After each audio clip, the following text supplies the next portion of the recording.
There's your center line, so just some right rudder to line up with that. Then we're going to stop briefly. There we go. Now we're on the center line. I'm just going to double check. The doors are latched. Everything looks good. Radios are on. Yeah, you can turn down that, bring down that visor if you want. You all set? Yep. Okay, so left hand on the stick with me, and I'll let you know when we're going to add back pressure. All right, ready? Yep. Okay, here we go. All right, we're developing full power. Airspeed is alive. Engine instruments are on the green. Okay, Brian, just a little bit of back pressure, just a little bit. And off she flies just like that. Now we're going to set the nose right about there. And that will give us the airspeed that we want to climb out. Okay, there you go, just like that. Now if all of a sudden the mountain starts disappearing, you're climbing a little bit too much. And if you see too much of the mountain, you're not climbing enough. So we want a picture that looks right about like that. Okay, there you go. Beautiful. And always, always, always when you're climbing in an airplane, unless it's a twin, you always need a little bit of right rudder to counteract the torque of the engine, P factor, and something called slipstream. Good. Okay. Now when we're about 600 feet above the airport, which we are now, we can turn left. So let's look out to the left, nobody's coming. And use the stick to start a bank. A standard rate turn, a nice normal turn. Bank will look about like that. And traffic, light sport 938 Charlie Tango is departing the pattern northeast, Northampton traffic. There you go, good.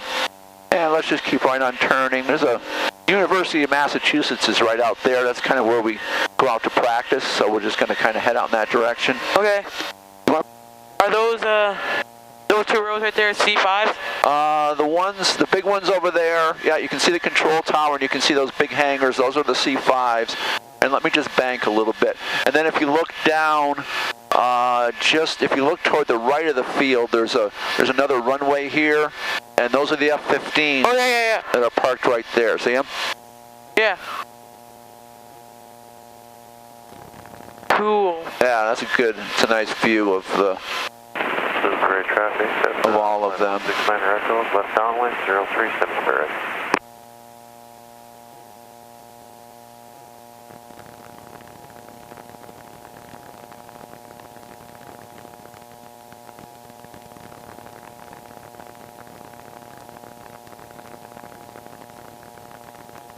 Northampton traffic, light support 938 Charlie Tango is about 8 miles to the south at 4,000, maneuvering Northampton traffic.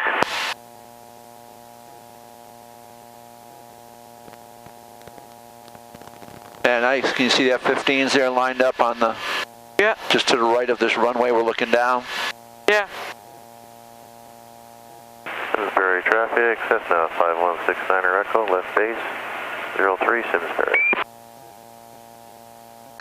We're going to control the speed with forward and back pressure, and we're going to control altitude with power. Alright. Okay? Now we're going to go out until the runway is about 45 degrees behind us.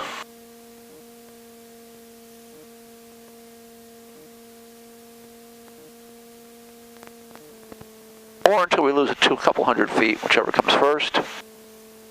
And we've sort of done that, so now we're going to turn base, which is the top of that box. Northampton traffic, light support 938 Charlie Tango is turning base for 14 Northampton, full stop. Maintaining 60, doing a good job there. And I think that our altitude looks pretty good. I'm just going to leave the power just like it is for now. Traffic not available. Okay, here we go. All right, relax on the stick with me there. There you go, Brian, good.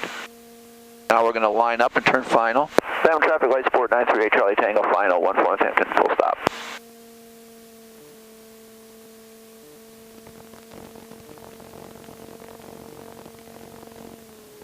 Now, as you probably know, red over white means that we're on the proper glide slope for the runway.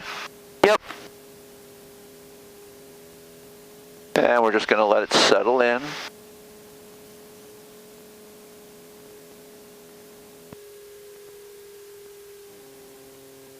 just a little high. I'm going to do what's called a slip. It's basically going to lose some altitude.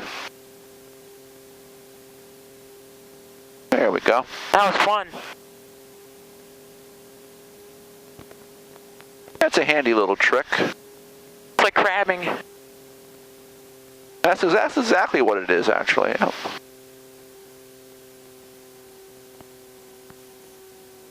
We're just going to keep holding it off the runway. There we go. And a little bit of brake. And we're good.